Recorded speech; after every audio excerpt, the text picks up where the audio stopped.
Hello, this is Dan and Kathy Peterson with news about our work in Cameroon with Wycliffe Bible Translators. And this is Kathy. Some of you knew us as a very young and immature couple when we first went to Africa.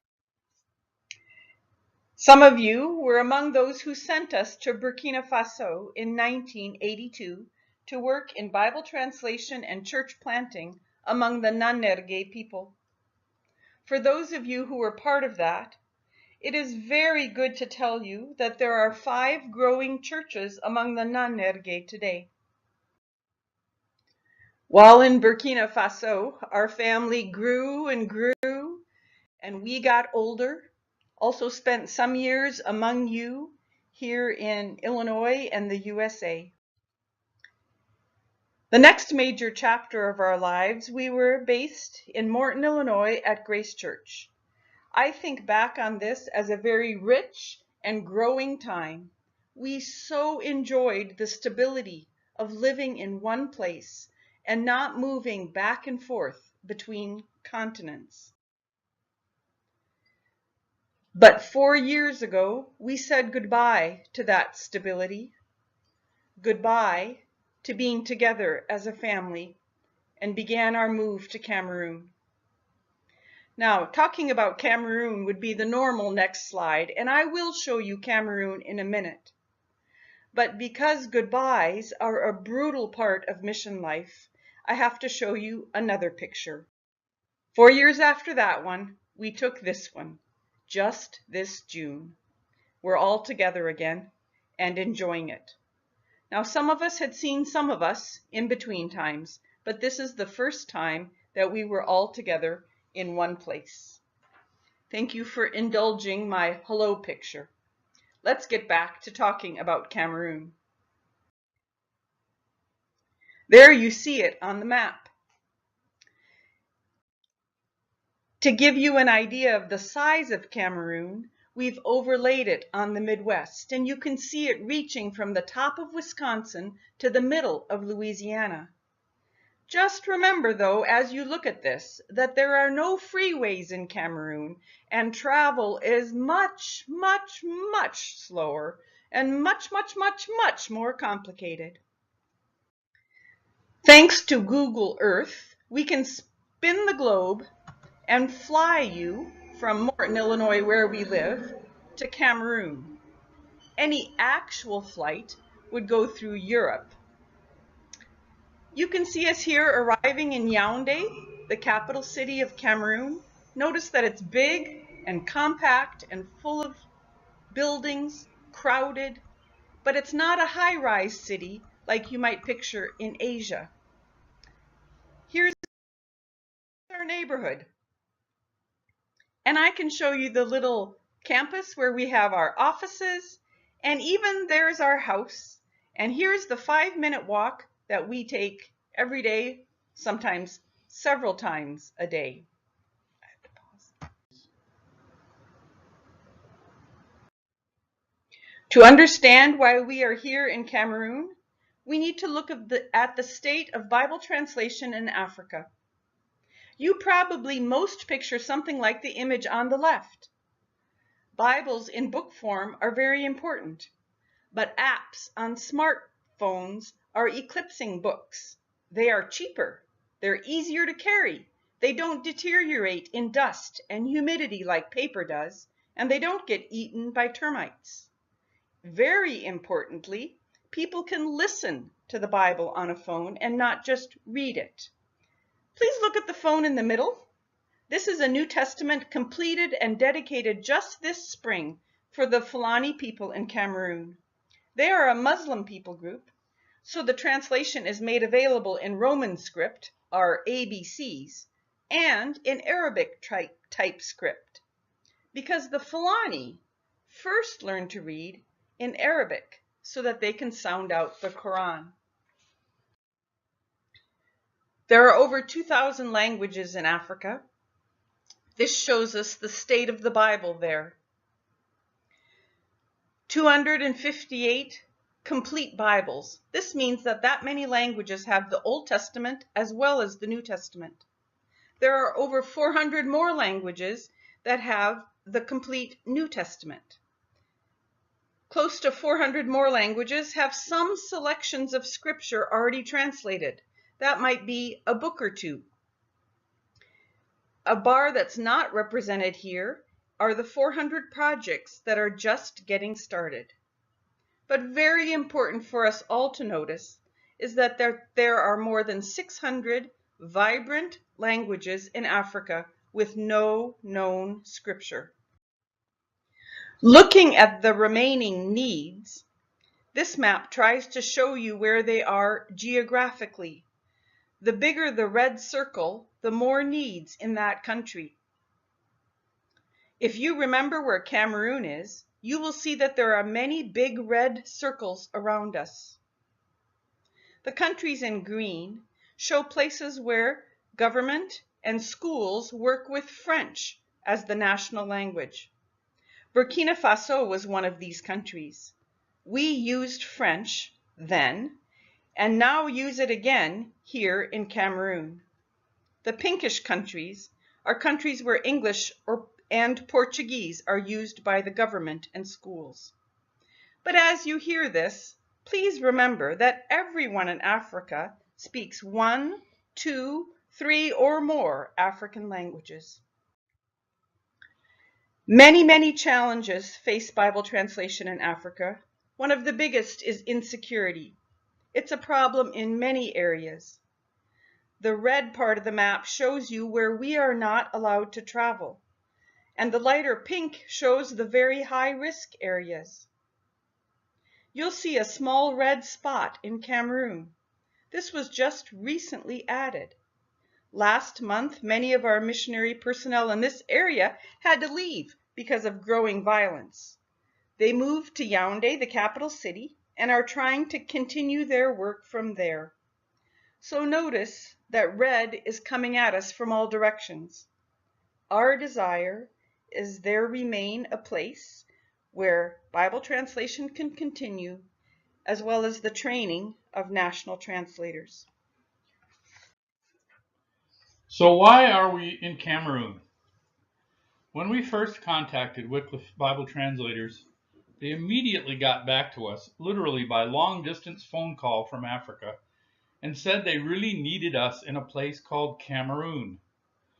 We knew about Cameroon since Kathy grew up there, but it is no longer the country she knew as a schoolgirl. We are not living in a peaceful village like she did as a child, or like we did as a family in West Africa. Now we are in Cameroon's capital city with a population like all of Chicago crammed into tin-roofed cement block neighborhoods that cover an area the size of Peoria. So why did Wycliffe Bible translators want us in Cameroon? First, remember that too many new missionaries end up leaving the field. So part of our role is to provide the care needed to keep good missionaries on the field. This is especially important in difficult places like Central Africa. In today's world, there are no easy places left, especially with those red zones approaching from every direction.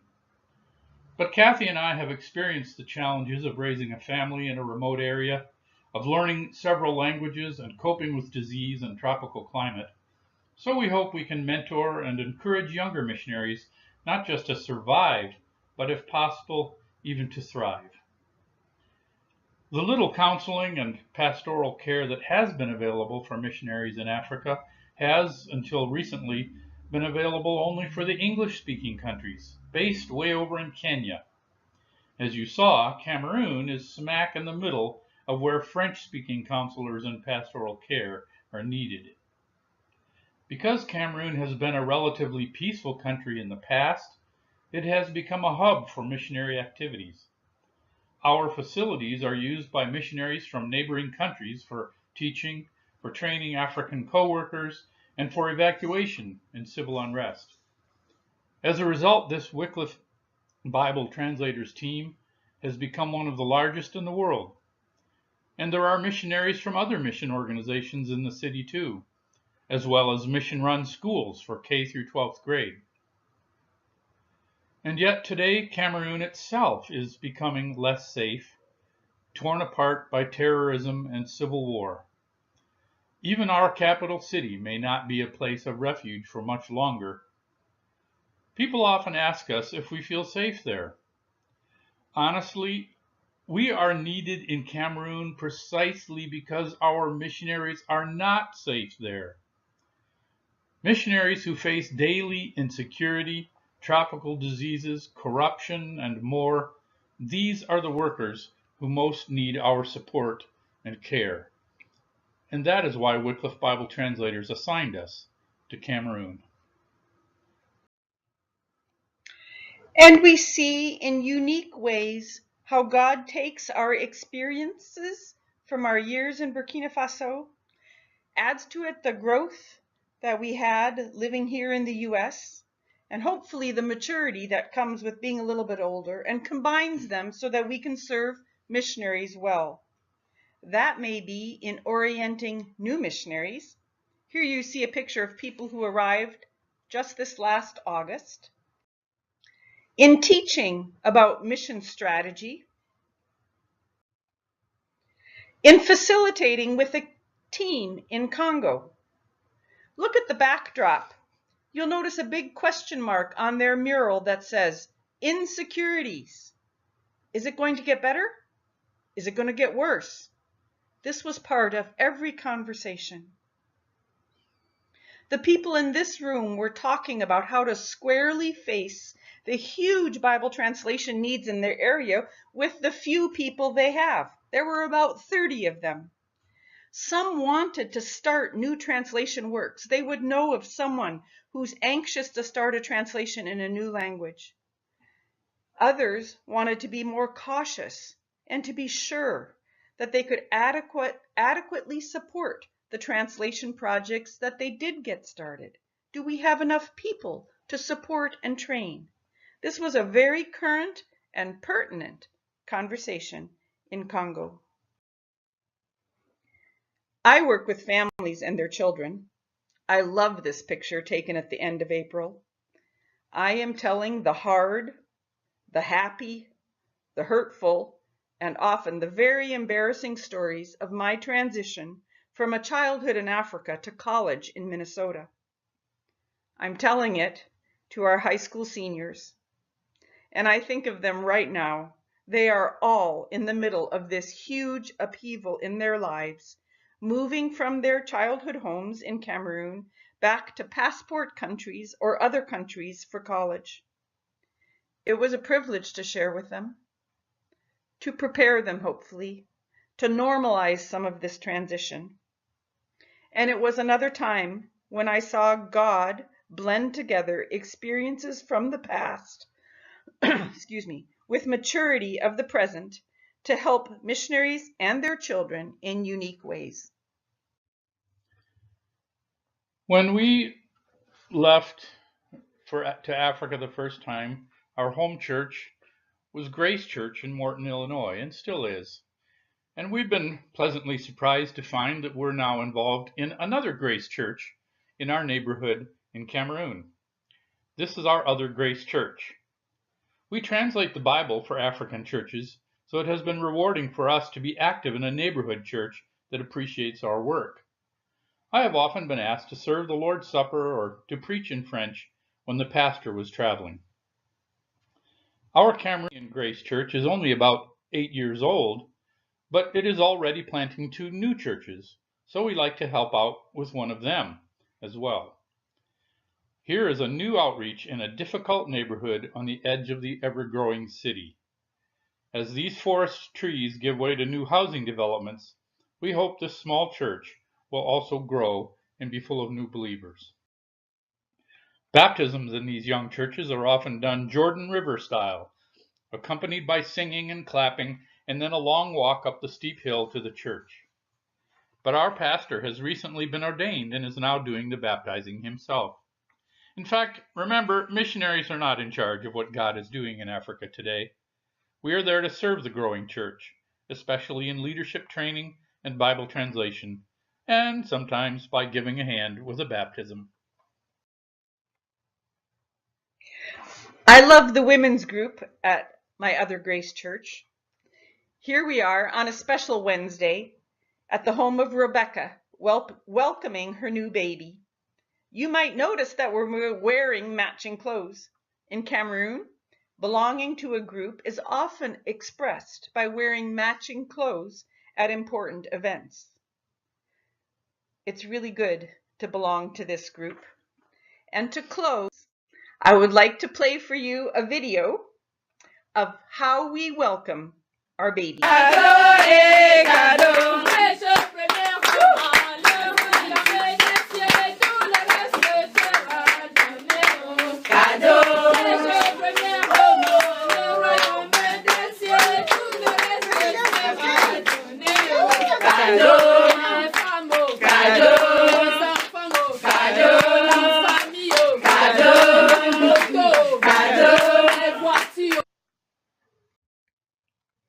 Thank you so much for your partnership with us and with Bible translation for African churches like our Grace Church. And we continue to appreciate your prayers as we hope to return in a couple of months.